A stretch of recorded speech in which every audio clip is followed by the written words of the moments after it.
Hello friends, ओम श्री गणेशाय नमः। ओम नमः शिवाय। आप सभी का स्वागत है आपकी अपनी यूट्यूब चैनल पर। फ्रेंड्स, आज हम आपको इस वीडियो में बताने जा रहे हैं श्रावण मास महात्म की 7वें अध्याय की कथा के बारे में, जिसको सुनने मात्र से ही 7 जन्मों तक बना रहता है सौभाग्य और पुत्र पौत्र आदि के साथ संपदा विद्यमान रहती है। फ्रेंड्स, वीडियो शुरू करने से पहले आपसे रिक्वेस्ट है, अगर आप हमारे चैनल पर नए हैं और आपने अभी तक चैनल को सब्सक्राइब नहीं किया है तो प्लीज़ सब्सक्राइब कीजिएगा चैनल को, साथ ही प्रेस कीजिएगा बेल आइकन को, जिससे नए वीडियो से रिलेटेड नोटिफिकेशन आपको तुरंत प्राप्त हो सके। और वीडियो पसंद आने पर वीडियो को लाइक और शेयर जरूर कीजिएगा, ताकि सभी भक्तों को इस वीडियो का लाभ प्राप्त हो सके। और कमेंट बॉक्स में ओम नमः शिवाय जरूर लिखिएगा।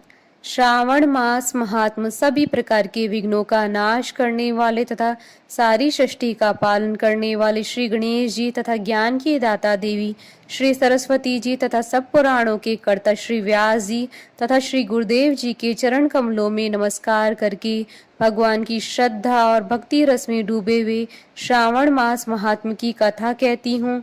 मंगला गौरी व्रत का वर्णन तथा व्रत कथा।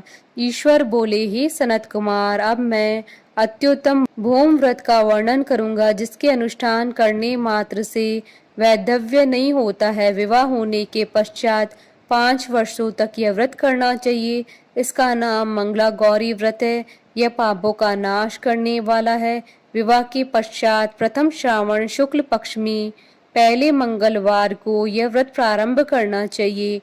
केले के खंभों से सुशोभित एक पुष्प मंडल बनाना चाहिए और उसे अनेक प्रकार के फलों तथा रेशमी वस्त्रों से सजाना चाहिए। उस मंडप में अपने सामर्थ्य के अनुसार देवी की स्वर्णमयी अथवा अन्य धातु की बनी हुई प्रतिमा स्थापित करनी चाहिए। उस प्रतिमा को 16 उपचारों से, 16 दूर्वा दलों से, 16 चावलों से तथा 16 चने की दालों से मंगला गौरी नामक देवी की पूजा करनी चाहिए और 16 बत्तियों से 16 दीपक जलाने चाहिए। दही तथा भात का नैवेद्य भक्ति पूर्वक अर्पित करना चाहिए। देवी के पास ही पत्थर का सील तथा लोढ़ा स्थापित करना चाहिए। 5 वर्ष तक इस प्रकार से करने के पश्चात उद्यापन करना चाहिए।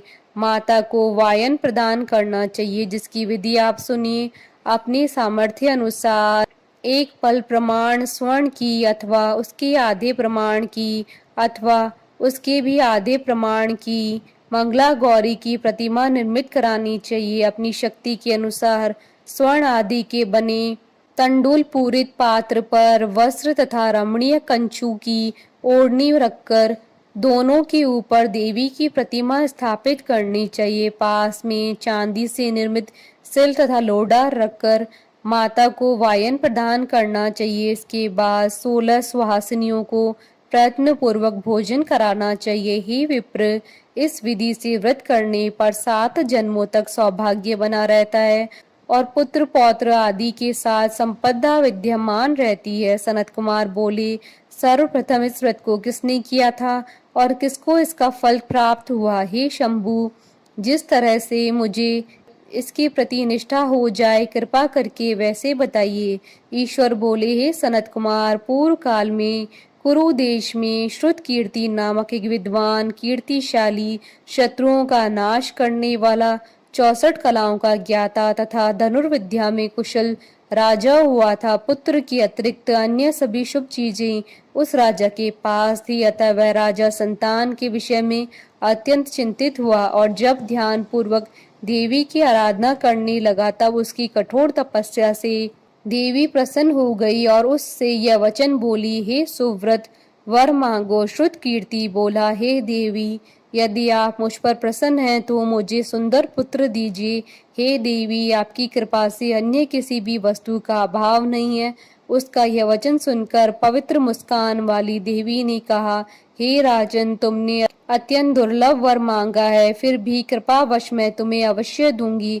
किंतु हे राजेंद्र, सुनिए, यदि परम गुणी पुत्र चाहते हो तो वह केवल 16 वर्ष तक जीवित रहेगा, और यदि रूप तथा विद्या से विहीन पुत्र चाहते हो तो दीर्घजीवी होगा। देवी का यह वचन सुनकर राजा चिंतित हो उठा और पुनः अपनी पत्नी से परामर्श करके उसने गुणवान तथा सभी शुभ लक्षणों से संपन्न 16 वर्ष की आयु वाला पुत्र मांगा। तब देवी ने भक्ति संपन्न राजा से कहा, हे नृपनंदन, मेरे मंदिर के द्वार पर आम का वृक्ष है, उसका एक फल लाकर मेरी आज्ञा से अपनी भार्या को उसे भक्षण करने हेतु प्रदान करो, जिससे वह शीघ्र ही गर्भ धारण करेगी, इसमें संदेह नहीं है।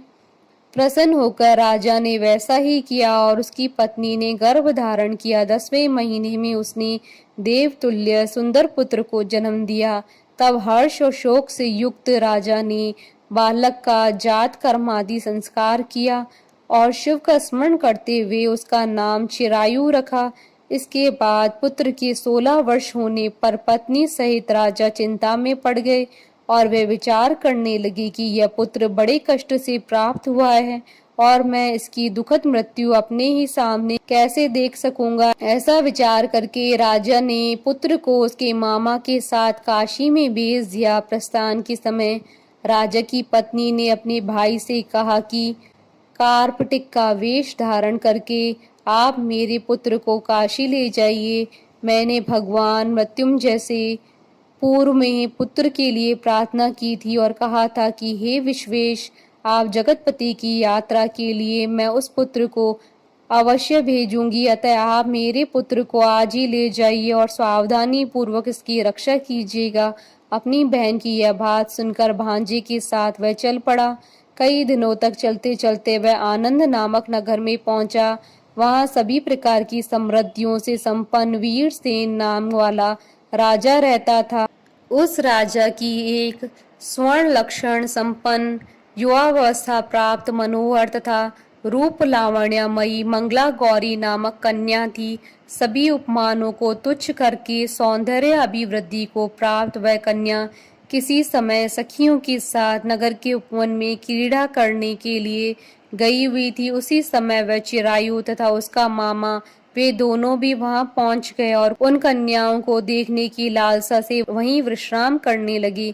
इसी बीच विनोद पूर्वक क्रीड़ा करती हुई उन कन्याओं में से किसी एक ने कुपित होकर राजकुमारी को रांडा यह कुवचन कह दिया। तब उस अशुभ वचन को सुनकर राजकुमारी ने कहा, तुम अनुचित बात क्यों बोल रही हो? मेरे कुल में तो इस प्रकार की कोई नहीं है। मंगला गौरी की कृपा से तथा उनके व्रत के प्रभाव से विवाह के समय जिसके सर पर मेरे हाथ से अक्षत पड़ेंगे, हे सखी, वह यदि अल्प आयु वाला होगा तो भी चिरंजीवी हो जाएगा। इसके बाद वह सभी कन्याएं अपने अपने घर चली गईं। उसी दिन राजकुमारी का विवाह था। बाहिक देश के दृढ़ धर्मा नामक राजा के सुकेतु नाम वाले पुत्र के साथ उसका विवाह निश्चित किया गया। वह सुकेतु विद्याहीन, कुरूप तथा बहरा था। तब सुकेतु के साथ आए हुए उन लोगों ने विचार किया कि इस समय कोई दूसरा श्रेष्ठ वर ले जाना चाहिए और विवाह संपन्न हो जाने के बाद वहां सुकेतु पहुंच जाए। उन लोगों ने चिरायु के मामा के पास जाकर याचना की कि आप इस बालक को हमें दे दीजिए, जिससे हमारा कार्य सिद्ध हो जाए। इस पृथ्वी पर परोपकार के समान दूसरा कोई धर्म नहीं है। उनकी बात सुनकर चिरायु का मामा मन ही मन बहुत प्रसन्न हुआ, क्योंकि उसने उपवन में पहले से ही कन्या मंगला गौरी की बात सुन ली थी। फिर भी उसने एक बार कहा कि आप लोग इसे किस लिए मांग रहे हैं? कार्य की सिद्धि हेतु वस्त्र अलंकार आदि मांगे जाते हैं, वर तो कहीं भी नहीं मांगा जाता। तथापि आप लोगों का सम्मान रखने के लिए मैं इसे दे रहा हूँ। उसके बाद चिरायु को वहां ले जाकर उन लोगों ने विवाह संपन्न कराया। सप्तपदी आदि हो जाने पर रात्रि में शिव पार्वती की प्रतिमा के समक्ष उस चिरायु ने हर्ष युक्त होकर मंगला गौरी के साथ शयन किया। उसी दिन चिरायु के 16 वर्ष पूर्ण हो चुके थे और अर्धरात्रि में साक्षात काल सर्प रूप में वहां आ गया। इसी बीच संयोगवश राजकुमारी जाग गई। उसने उस महासर्प को वहां देखा और वह भय से व्याकुल होकर कांपने लगी। तभी उस कन्या ने धैर्य धारण 16 उपचारों से सर्प की पूजा की और पीने के लिए दूध दिया। उसने दीनता भरी वाणी में उस सर्प से प्रार्थना की तथा स्तुति की। मंगला गौरी प्रार्थना करने लगी कि मैं उत्तम व्रत को करूंगी जिससे मेरे पति जीवित रहें। यह जिस तरह से चिरकाल तक जीवित रहें आप वैसा कीजिए। इतने में सर्प वहां स्थित एक कमंडल में प्रवेश कर गया और उस मंगला गौरी ने अपनी कंचुकी से उस कमंडल का मुंह बांध लिया। इसी बीच उसका पति अंगड़ाई लेकर जाग गया और अपनी पत्नी से बोला, हे प्रिय, मुझे भूख लगी है। तब वह अपनी माता के पास जाकर खीर लड्डू ले आई और उसके द्वारा दिए गए भोज्य पदार्थ को उसने प्रसन्न मन से होकर खाया। भोजन के पश्चात हाथ धोते समय उसके हाथ से अंगूठी गिर पड़ी। तांबूल खाकर वह पुनः सो गया। इसके बाद मंगला गौरी कमंडल को फेंकने के लिए जाने लगी। विधि की कैसी गति है कि उस कमंडल में से बाहर की ओर जगमग करती हुई हार कांति को देखकर वह आश्चर्यचकित हो गई। घट में स्थित उस हार को उसने अपने कंठ में धारण कर लिया। इसके बाद कुछ रात शेष रहते ही चिरायु का मामा आकर उसे ले गया। इसके बाद वर पक्ष के लोग सुकेतु को वहां ले आए। उसे देख मंगला गौरी ने कहा कि यह मेरा पति नहीं है। तब उन सभी ने उससे कहा, हे शुभे, तुम यह क्या बोल रही हो? यहाँ तुम्हारा कोई परिचायक हो तो उसे हम लोगों को बताओ। मंगला गौरी बोली, जिसने रात्रि में 9 रत्नों से बनी अंगूठी दी है उसकी अंगुली में इसे डालकर परिचायक की निशानी देख लें। मेरे पति ने रात्रि में मुझे जो हार दिया था उसके रत्नों का समुदाय कैसा है, इस बात को यह बताए। यह तो कोई अन्य ही है। इसके अतिरिक्त रात्रि में आम सींचते समय उनका पैर कुमकुम से लिप्त हो गया था। वह मेरी जांघ पर अब भी विद्यमान है। उसे आप लोग शीघ्र देख लें। साथ ही रात में परस्पर भाषण तथा भोजन आदि जो कुछ किया था उसे भी यह बता दे, तब निश्चय ही यह मेरा पति है। इस प्रकार वचन सुनकर सभी ठीक है कहने लगे, किंतु जब एक भी बात न मिली तब सभी ने सुकेतु को उसका पति होने से निषिद्ध कर दिया और वर पक्ष वाले जिस तरह से आए थे उसी तरह से चले गए। उसके बाद अपने वंश को बढ़ाने वाले महान यश से संपन्न तथा परम मनस्वी मंगला गौरी के पिता ने अन्नपान आदि का सत्र चलाया। उन्होंने वर पक्ष का वृतांत कानों कान सुन लिया कि स्वरूप से कुरूप होने के कारण लोगों के द्वारा किसी अन्य को वर के रूप में आदर पूर्वक लाया गया था। तब उन्होंने अपनी कन्या को पर्दे के भीतर बिठा दिया। इसके बाद 1 वर्ष बीतने पर यात्रा करके चिरायु अपने मामा के साथ यह देखने आया कि विवाह के बाद क्या हुआ।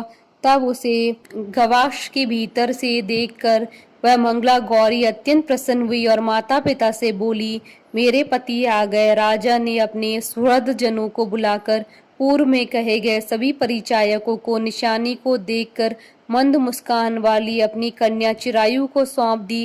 राजा ने शिष्ट जनों को साथ लेकर विवाह का उत्सव कराया।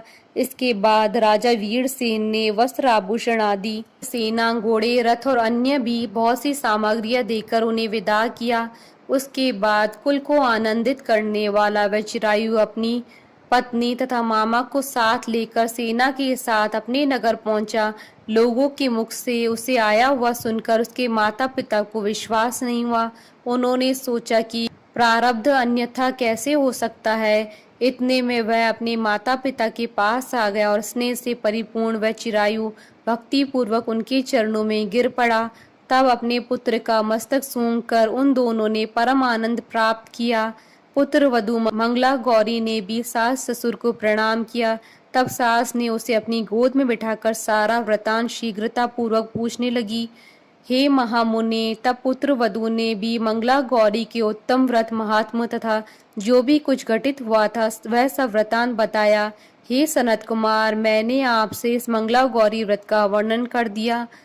जो कोई भी इसका श्रवण करता है अथवा इसे कहता है उसके सभी मनोरथ पूर्ण हो जाते हैं, इसमें संदेह नहीं है। सूत जी बोले, हे ऋषियों, इस प्रकार शिव जी ने सनत कुमार को यह मंगला गौरी व्रत बताया और उन्होंने सभी कार्यों को पूर्ण करने वाले इस व्रत को सुनकर महान आनंद प्राप्त किया। इस प्रकार श्री स्कंद पुराण के अंतर्गत ईश्वर सनत कुमार संवाद में श्रावण मास महात्म्य मंगला गौरी व्रत कथन नामक 7वां अध्याय पूर्ण हुआ। बोलिए भगवान शंकर माता पार्वती जी की जय। हमारे साथ इस वीडियो में अंत तक बने रहने के लिए आपका धन्यवाद। ओम श्री गणेशाय नमः। ओम नमः शिवाय।